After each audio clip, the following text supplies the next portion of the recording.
Hi, boys and girls. I am so happy to be talking to you. I hope you remember I'm Miss Kathy, and all of your Sunday school teachers and everyone at the church misses you all so much. It's been so hard not being able to be all together in person. So we decided one good plan would be to have kind of a little bit of a Sunday school at home. So Reverend Amy got together and got all the big bags for all the boys and girls. Hopefully you have one at your house, or if you have a couple kids, you have a couple of them at your house that have different materials for us to do different crafts and different things, mostly with your parents, but we'll do a little bit this way too. And we have a Bible story we're going to read, and we're hoping we're going to have some fun. Now, Mom and Dad, if you guys are watching right now, what we were thinking is, if you notice on the sheet that you got, there's a lot of activities. You do not have to do all of them. Frankly, when we teach Sunday school, we always have way more curriculum, way more activities than we ever get through. So you do whatever of the activities the boys and girls want to do, that you guys want to do. You can do all of them, you can do just a couple of them, whatever works for you. One thing that would be awesome is if you do some of the activities, if you want to do either maybe videotape yourself doing something, take a picture of like if you make a craft, take a picture of the craft. If your boy or girl answers some great questions or has some good ideas, if you would like to text or send them to Reverend Amy or to me or to Miss Mary, we can, at the next Sunday school lesson, we can include them. We can show the picture, we can tell the other boys and girls some of the neat things that their friends did, because that's one of the things we miss so much about not having in-person Sunday school, is we don't know what our friends in Sunday school are doing. We can't see the crafts they do, we can't see the great answers they have, the good ideas they have. So anything that you do at home that you want to share with us, we will try to share it with everyone else the next week. All right, well, let's get started. This is the copy of a Bible, a children's Bible, that the church has given to you, the children, to use just for the Sunday school lessons or anything you want. You can read the stories if you can read by yourself. You can read some of them on your own. If you want Mom and Dad to read some to you, that would be awesome.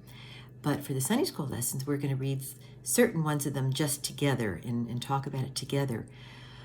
What we're doing is we're starting with the very beginning of the Bible.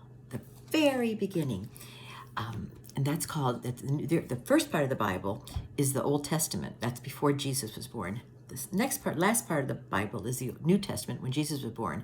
Well, so we're going to do the Old Testament and start at the very, very beginning, which is a good place to start, correct? So let's open your Bible and go to, you find page 20, I believe. Yep, page 20.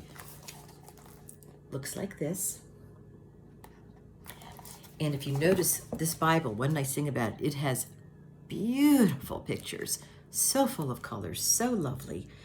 And the pictures for the story we're reading today, the bottom has all kinds of pictures of animals and water and trees and sun. If you want to take just a quick second and look at some of the animals, Miss Kathy noticed that they've got animals all over here that I didn't even see. When I first looked at this, I thought there was just a couple animals. And a few minutes ago, when I was kind of looking at it again and rereading, I said, oh my gosh, I missed the fish. I missed a purple elephant is in there. I missed a butterfly.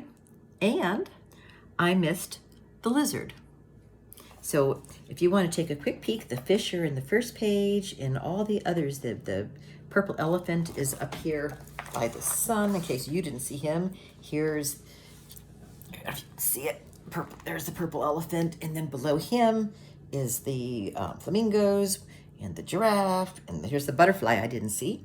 Some crabs, Mr. Turtle or Mrs. Turtle, and a baby turtle right down there in the corner. There's a leopard, a snake, a really interesting looking bird called a toucan. See that big red beak? And there's the lizard I didn't see.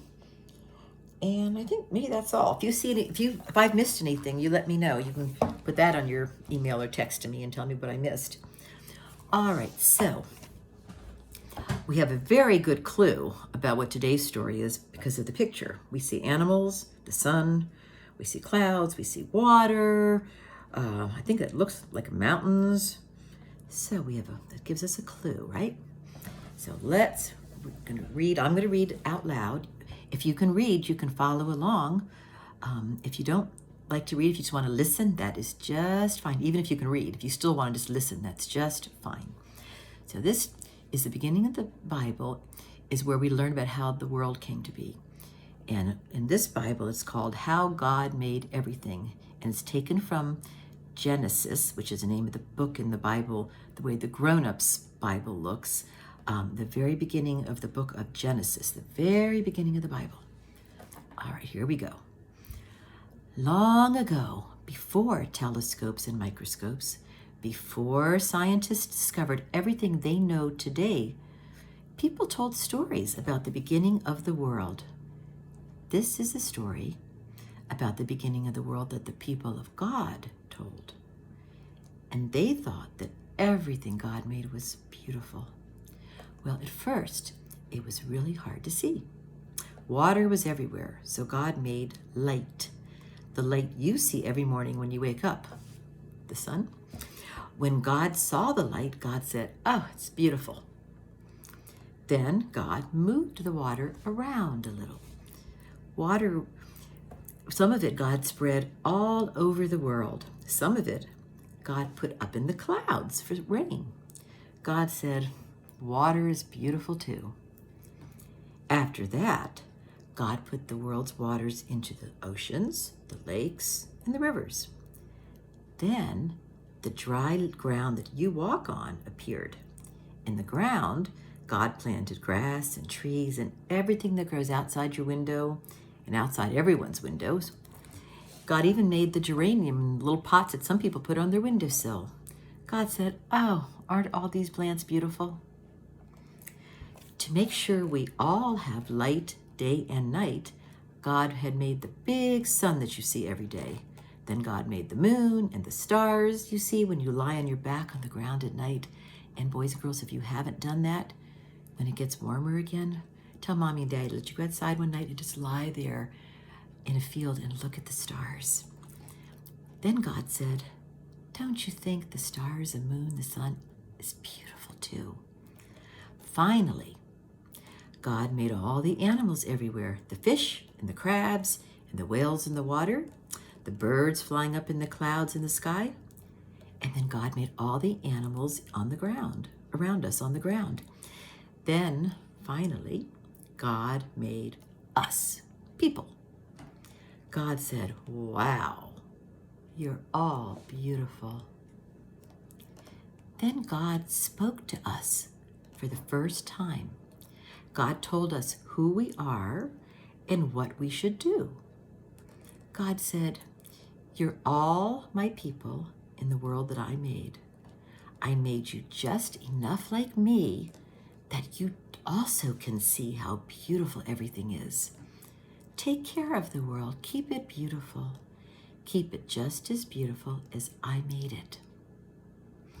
Okay, so for a second, let's all stop and hear. What sounds do you hear right now?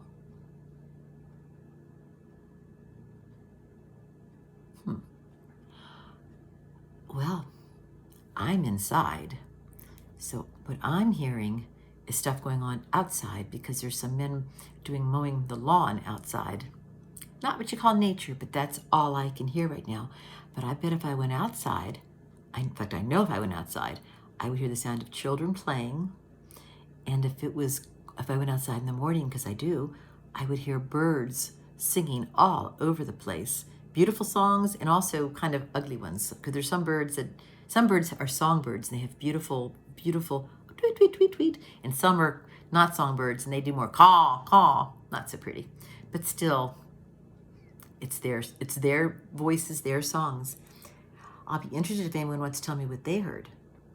Next, C. Okay, what is your favorite animal?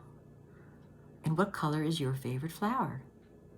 Well, I'll tell you, my favorite animal is it's a tie between a beautiful horses, particularly the race horses. You see, they're so lovely as they do their running. And dogs. I do love dogs. And then what color is your favorite flower? And for me, I don't have a color that I love most. I just love them all. But again, if you have an animal you would like to tell us what your favorite animal is and what your favorite color is for your favorite flower, let us know. And then the last thing, it says act, which means what can you do to keep the world as beautiful as God made it? And we all know that each of us is just one person. And I know that boys and girls, you are children. You're not some great king somewhere. But there's things that even we can do. It's called shining a light in your own corner. We all sing "This Little Light of Mine." Have you ever heard that song? Each one of us can do something in our little part of the world, which means, for me, sometimes I get involved with groups that go along and just sort of pick up trash occasionally along the sides of the road. It helps with cleanup. I recycle. You can think of what things you do to keep your world as beautiful as God made it. If you can't think of something right now, you can talk to mom and dad. What could you do to do your little piece of your part of the world to make the world beautiful? And again, if you've got an idea, let us know. All right, so that's the end of our Bible story today. And one more time, if you've got things you want me to know about your answers, if you got things that you would like the boys and girls and the teachers to know about any of these activities, please let us know and send us pictures or information in an email so we can include that in our next lesson and so that your friends will know what you were thinking, what you were doing, and the wonderful ideas. Because Miss Kathy knows what wonderful ideas you guys have. It's one of the reasons that all of us love teaching you so much. We always feel very happy being your teachers because of your excellently good hearts and your good brains and your good ideas. So we love you, Jesus loves you, and have a wonderful week. Bye.